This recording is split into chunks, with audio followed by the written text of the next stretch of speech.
The Woman from Warsaw, written by Salah el Moncef, read by Jody Smith. Endless minutes of restless reading. Then, just as I started to lose patience, my mercurial husband came back in, striding briskly across the carpeted room toward our little out-of-the-way alcove. With a broad smile on his playful mischief-maker face, he sat down opposite me again and held out that strange pastel blue envelope. I tossed the book back into my bag and took his envelope. It felt bulky as I unsealed it. There was a thick-set card inside. Carefully, I laid the envelope on the table and pulled the card out among the remains of our two-person coffee. A get well wish was inscribed in gold capital letters on the china blue cover. With my right hand, I pressed the message side of the card flat on the table, and with my left, I flipped it open, revealing a Parker fountain pen inside. I lifted the pen and read his note. "Write the full story, please do, and I will proudly translate it, your first world literature piece. You can write it and put the whole thing behind you. I know you can. The hell with facts and research. Write it with your imagination and it'll be as true as anything you've ever written. I know you're a poet, and prose can sometimes be even more complicated than poetry. But I also know that thanks to your piles of notebooks and your amazing imagination, the results will be enchanting. You have read all the books and watched all the movies and documentaries. Let the writing begin." Later, when we got home, I sat down in my studio to try out the new pen. I filled it with ink, grabbed my diary, laid both pen and diary on the desk, leaned back in my chair for a moment, then commenced to write. He is right. This is probably the best time to do it.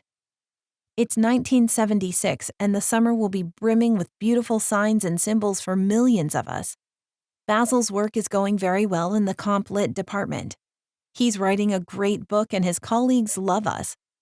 The Bloomington spring has hit the hills around town, swift as usual, wild, and disarranging. The cherry trees are nodding with the mad blossoming of April, and we are all rooting for Jimmy Carter, at least in this part of Indiana.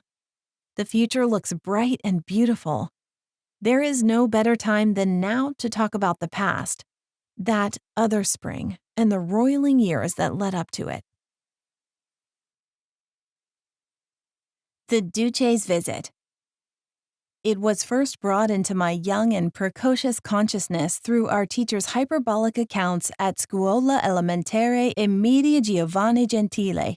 Early on in the winter term, we were informed that the event was slated for the spring of 1937. Even so, we spent most of the term learning about it and preparing for it, with the rhetoric of our teachers growing more intense as the fateful day approached. On the eve of the big day, during our first morning class, the history and geography teacher, Signorina Cordini, announced playfully but emotionally that the time had come for her to reveal some of the details of the visit. She told us that Mussolini's motorcade was going to parade through our city early tomorrow morning, starting from Via Balbia, the newly inaugurated military highway. After a brief inspection of the Mussolini promenade, the Duce would be presented with an Arabian charger in a private ceremony led by a group of regional chieftains. That welcome gift from the Cyrenian sages, as she called them, was among the more colorful visit-related facts we learned from Signorina Cordini, who delivered an impassioned relation of the meeting's historic significance. During tomorrow's service, we were told, the Duce would show our regional chieftains the ceremonial Sword of Islam that he had received in Tripoli, thereby claiming his title as Protector of Islam in Benghazi, too. After the chieftain's endorsement, he would ride into town on his Arabian stallion, a benevolent guardian of the city and its Islamic heritage and traditions. Finally, our teacher concluded with the most exhilarating revelation of all, proudly informing us that there was a rally scheduled for tomorrow morning in Piazza del Municipio, and we would all be attending, as spectators only, however, because we were an all-Libyan school. There was even a small viewing stand by the mosque set up especially for Scuola Elementare e Media Giovanni Gentile. And then he came, after the frantic preparations, the special school meal, the nervous waiting, chauffeured by a carabiniere in a convertible command car, followed by a large retinue of local officers, state officials, and public servants.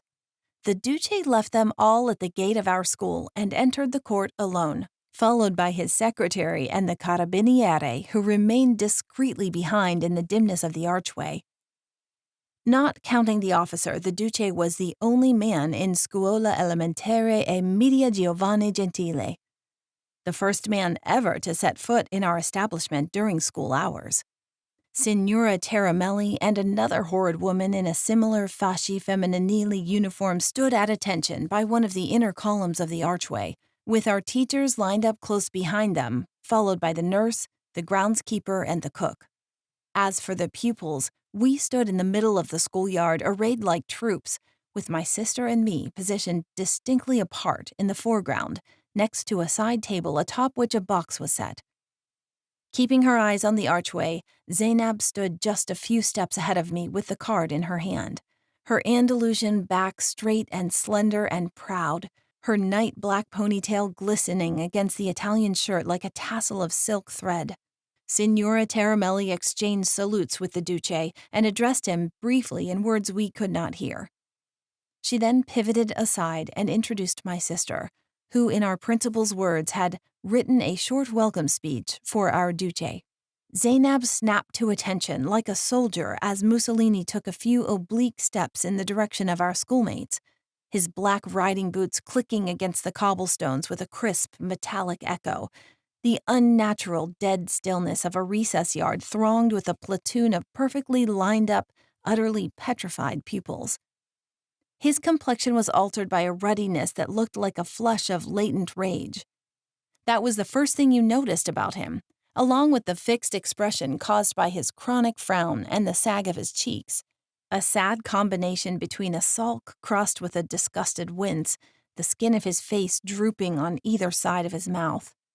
Mussolini had on the same military outfit he had worn during the rally, that bizarre pewter gray cap with the fascist eagle and a matching uniform so stiff it looked like a tin suit, making him appear bodiless. He stood there, immobile, barely a few feet away from Zainab, contemplating our formation in silence.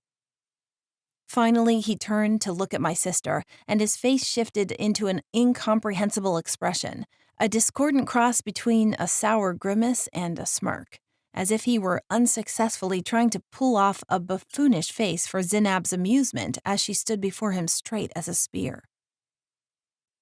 Her crystal-clear voice rang out across the yard when she began to read the brief welcome speech in an Italian so excellent it made me glow with pride.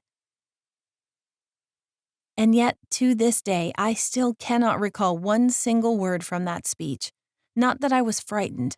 I believe I felt utterly incapable of fear, or even awe. In truth, my mental energies were simply too focused on the task at hand for me to grasp the details of what was happening before me.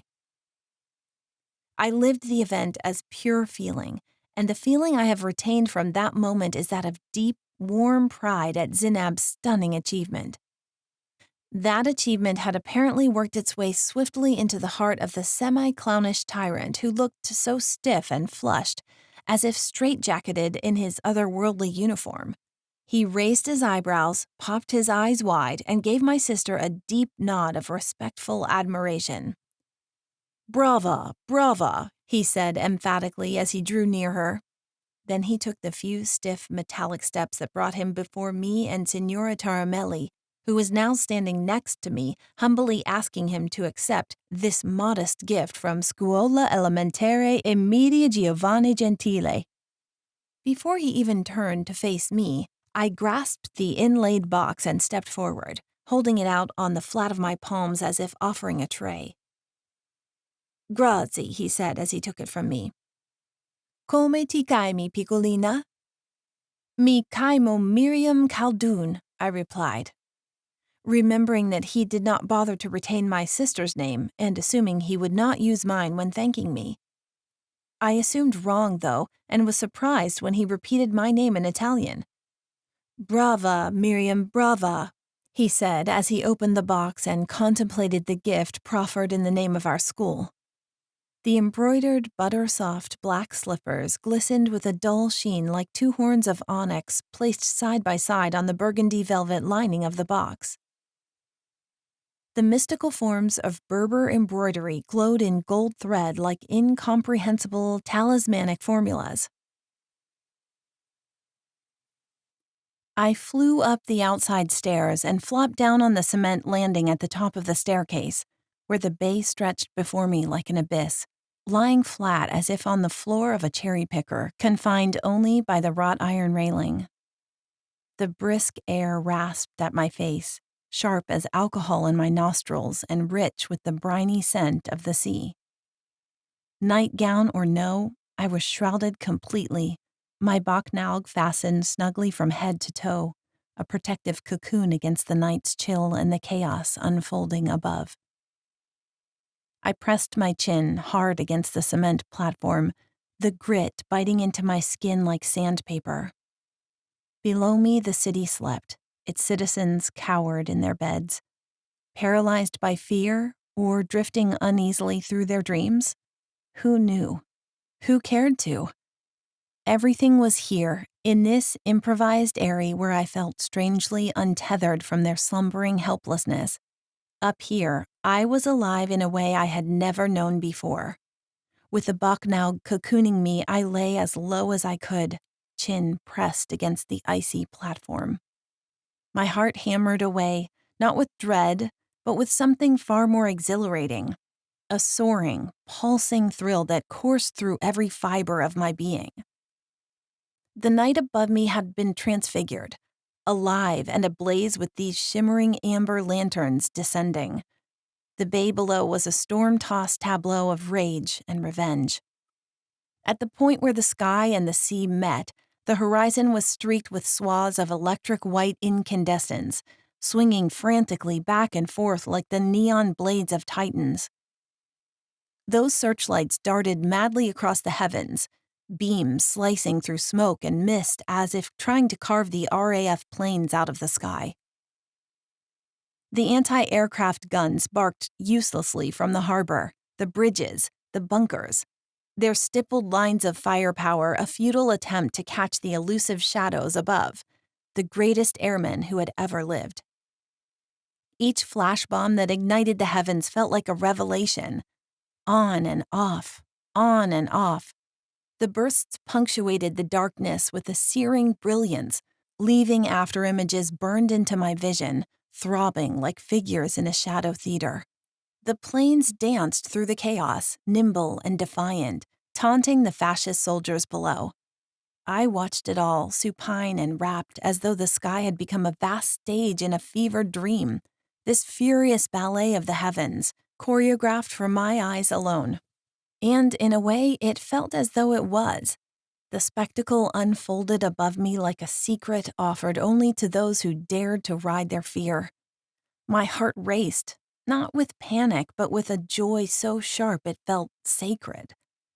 It was intoxicating, this savage beauty that existed solely through my eyes, because of my eyes, and for my eyes. The metallic acridity of gunpowder mingled with the sea's salt vapors, filling my lungs with an exquisite, unholy sting. And the cries of the soldiers, futile and fractured, straggled upward on the wind like some farcical refrain. Fuoco! Fuoco! Fuoco! Their desperation felt remote, their impotence irrelevant in my skyward sanctuary of cement and Berber wool. How could I feel fear?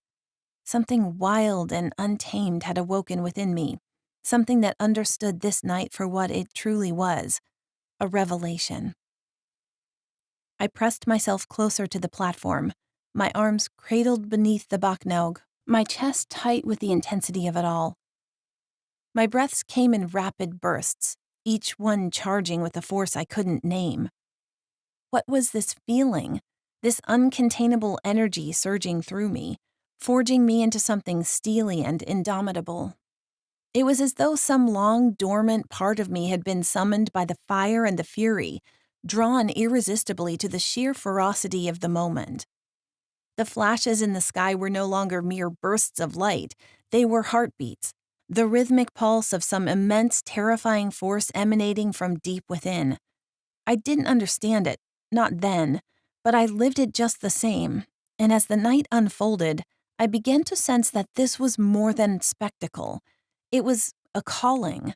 Something larger than myself had reached through the chaos to claim me, something both magnificent and horrifying. The war, with all its destruction and terror, had unsealed a part of me I never knew existed. In the face of such cataclysmic violence, I had discovered a truth about myself. I craved the heights, the madness, the danger. This shaky threshold where being and non-being blurred into one, where the lines between ecstasy and annihilation dissolved like snow in the sun. And I knew with certainty that both thrilled and stunned me that whatever meaning my life would hold, whatever purpose I might find, I was destined to come face to face with moments like this, moments where chaos and clarity were indistinguishable, where clarity was born of chaos. Moments when the world was stripped down to the raw, unyielding battle between life and death. I lay there on the landing with one side of my face against the cement, the other turned skyward, suspended in the vastness of the night. Maudie Street sprawled below me in ghostly silence, its inhabitants oblivious to the wonder exploding above. They slept, cocooned in their ignorance. But I was awake. I was alive. Every flicker of light, every burst of fire seemed to sing to me, to pierce the very fabric of my soul.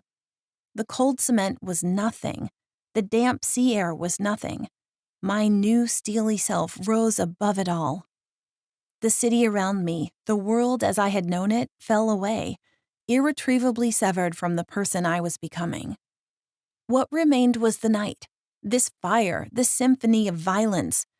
I was part of it, an inseparable thread in the great, dreadful tapestry unfolding across the heavens. And as those flash bombs cracked the sky open above me, again and again, revealing in their eerie light the targets for our heroic visitors, I understood. I had been chosen to see, to feel, to live this moment. This was no mere night of war. This was a fiery visitation, a revelation of the divine chaos that underpinned the world, and I, a very much alive girl on the rooftop, was its witness. As I lay there, my face turned to the sky, the sleepy shapes of the city below fading into insignificance, I realized it made perfect sense for the rest of the world to be asleep. They slept, heedful of their rest, ignorant of this wonder, but I, boxed in as I was at the top of the stairs like a makeshift crow's nest, I was more alive than ever, freer than ever, up here in this solitary sacred place. I watched through the wrought iron railing as if my very soul dwelled in every flicker of light, every flash of color, every fraction of time. I was part of this sacred night as much as it was part of me, this conflagration of holy fire, both actor and witness of this burning visitation in all its ravaging glory, the frantic playground of these terrible angels so suddenly, so wrenchingly revealed. Aurelia. It was the first and last time I ever heard our principal's given name. She began to play and sway with her instrument, and I can still recall the melancholy swell of that first melody floating outward, up toward the western promontory and down the far eastern reach of the cove, all the way to the final bulge of sand by the bicycle stand where the dunes yielded to the sugar beach.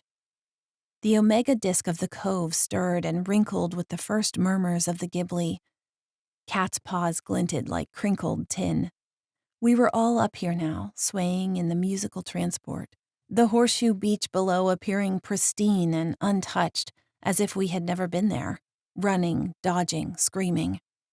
The first verses might have risen hesitantly from the teachers, but our voices came in full and resonant, even as the nascent stirrings of the Ghibli wove themselves into the very soundscape of the late afternoon. I remember us being so bold, so sanguine as the peculiar wind worked its magic on us. The lyrics flowed from our life-thirsty mouths, and we rose with them on the young Ghibli, suspended in their spell. The world of death and decay beyond the dunes momentarily nullified, held at bay. Signora Taramelli's song and her sentimental concertina had a giddy, almost narcotic effect. Simple verses, cast like fishing nets into the sea, angling for imitations of yearning or even hope, the faintest auguries of desire untouched by war. Perhaps even the wind itself was modulating its erratic breath to the cadence of our song, its hot flurries caressing, sparing, attuning to the sensuous harmony pouring out of us.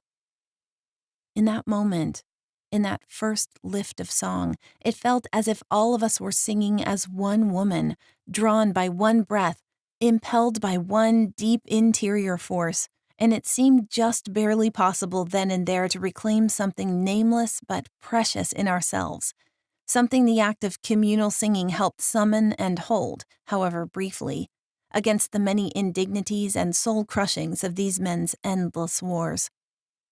Later, when I looked down at the cove and saw the buggy by the bicycle stand, I thought for a moment that Pipo had shifted the landau and found it strange. But then I realized my mistake. This was a lighter carriage with a maroon canvas hood. I saw Esther step out and felt my heart drop as I remembered Monsieur Sand's predicament and Uncle Ibrahim's dry admonitions in his office. And yet there she was, walking with purpose along the tip of the dune that sloped into the cove, her face flushed with some unreadable tangle of emotion. Her hair was loose, pinned back only by a simple barrette. Then I saw Monsieur Sand step out with his wife's hat in hand. He stood on the slanting ridge by the bicycle stand. The shoemaker wore a pale linen beach suit, round sunglasses, and a Panama hat. It was hard to make out his expression beneath the brim, but everything in his bearing suggested worry. Esther, meanwhile, kept walking toward the shore with that gait that made her singular among the women of Benghazi, graceful but firm, feline but resolute. And yet something in her carriage had changed. She seemed inward turning, as if pulled back by a deep undertow of half-thoughts I could only sense. She was walking, yes, but she also looked as though she were struggling to memorize something complex. Her cream-colored button-up rayon dress fluttered in the rising wind, her hair blown back in tongues of black fire. Only a moment before I had turned away from the singing circle in some banal gesture, adjusting my snood, and now a whole nascent universe was crowning within me. My lips were still forming lyrics, just like my mates, but my spirit had slipped so far from them it could no longer be called back. My entire being had swung toward Esther, toward the mute rage clinging to her outline, toward the silent scream coiled inside her desperate act. This was clearly no ordinary stroll. It was something else. I felt it. I felt it so deeply, though I could not name it then nor speak it to myself.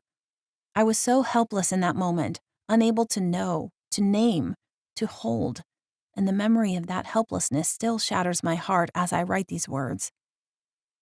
She was leaving. Not just this cove, not just this hour, but all of us. This was her farewell to the beach she had cherished so tenderly. And it was her farewell to me. The woman from Warsaw was retreating into some ghostly, nameless elsewhere of the thirsty soul, beyond the reach of my voice, my hand, my love. She kicked off her leather sandals and stepped toward the shore break, feet pressing into wet sand, the Ghibli playfully arranging and rearranging strands of hair across her cheeks. Then something uncanny happened. Her dress caught an updraft, ballooned upward like a paper bell, and for the briefest instant revealed the bottom of a pastel blue bikini skirted in peach rose lace. Esther caught it at once, pressing it down against her thighs with both hands. That glimpse of lace fluttering against the alabaster of her skin lasted only a second, but in that flying splinter of time, something unforgettable took root in me. None of the women I knew would have dared act on something so private, so dear that it merited both defiance and transgression. In that fraction of time, I saw how different she was from all the women I had tried and failed to admire. Not merely in the way she spoke or moved, but daring to stake a claim even on her most febrile, most impossible desire. She remained there in the shore break, the water whispering back around her ankles, the foamy tongues of wavelets licking the bare crescents of her heels. Her arms now hung limp at her sides, and even in that suspended, distracted moment, I knew. Esther did not appear tragic or lost, but serene. Even in retreat, a statuesque emblem of farewell poised in motion. Behind her, Monsieur Sans hovered over the edge of dry sand, his shoes carefully avoiding the surf. He was pleading with her. I couldn't hear him, but I could read it in the slope of his shoulders, the tilt of his head, the anxious flurry of his hands. His words were lost in the wind. From where I stood, they appeared a silent pair caught in a moving diorama. A woman mourning the loss of her beach, staring out to sea and nursing the raw idea of a swim now forbidden for God knows how long. And a helpless husband behind her, trapped in the futility of consolation, of pleading, of reason and restraint. The singing continued around me, but the music now felt oddly distant, as though coming from the horn of a phonograph too far away to adjust. My will was anchored elsewhere, in the tableau ahead, in the flickering softness of the light off the water where she stood, in the harsh pall of apartness that had wrapped itself around Esther like a second dress. Yet she was not alone in her sadness, nor in her separateness. That much I knew. For I had from the very start, without a single word exchanged between us, absorbed the yens and sorrows of her Ghibli mood as the very atmosphere of my soul. Distant as I was, I could feel all the yearning unspokenness that had come to inhabit her, pulsing through the vagaries of the rushing air, through the fevered thrusts of the restless tide. Her desire had grown so potent it seemed to transfigure into the tendrils of the wind itself, those flailing, unseen filaments of elemental air we now breathed together. And I, for all my attentiveness, could do nothing but bear witness to it, but not with thought or tongue, not with knowledge or gesture. No act, no word, no sign passed between us. I was, once again, learning what it meant to attest to the vanishing of someone you love, to dwell in the abyss of that severance, body and soul, stripped of even the illusion of intervention. The sky was shifting again, pressing down on us. The cirrus clouds streaked across it like trails of scattered saffron. The eastern horizon had turned eerie, rimmed with a sash of sulphurous haze that shimmered like fiery gauze. Though the sun still hovered above the palm tops, its light had turned spectral, filtered through the rising veil of the Ghibli, a false sunset blooming far too soon.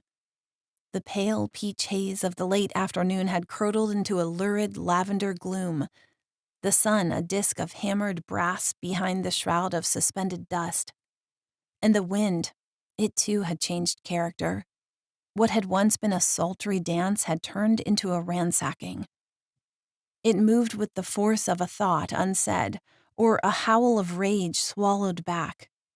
The rebel heat of it wrapped itself around our dresses, our throats, our bare ankles on the clay.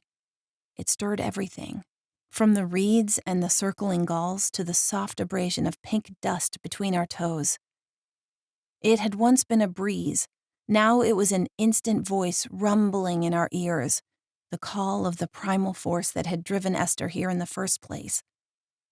Everything we could not say, every longing we would never dare voice, much less act upon, surged through it. Even the older girls fell silent, as if the air in our throats had grown too thick for speech or laughter. And I found myself thinking again of that Tuareg proverb, and I knew, felt the knowing press itself against my skin like the hand of fate, that this was it. This cove, this wind-haunted instant, was the final valley of my childhood. I was already walking another road. I was already someone else, a traveler beyond return. Esther stood still for a few more seconds, as if absorbing the fullness of the moment one last time. Then she turned, slowly, deliberately, away from the sea. Her face, half lit by the false dusk of the Ghibli sky, radiated an aspect of desolation so serene it resembled peace. Monsieur Sans offered his hand. She didn't take it, but she nodded. They began walking toward the buggy together, the wind pressing against them with brute insistence. She did not look back.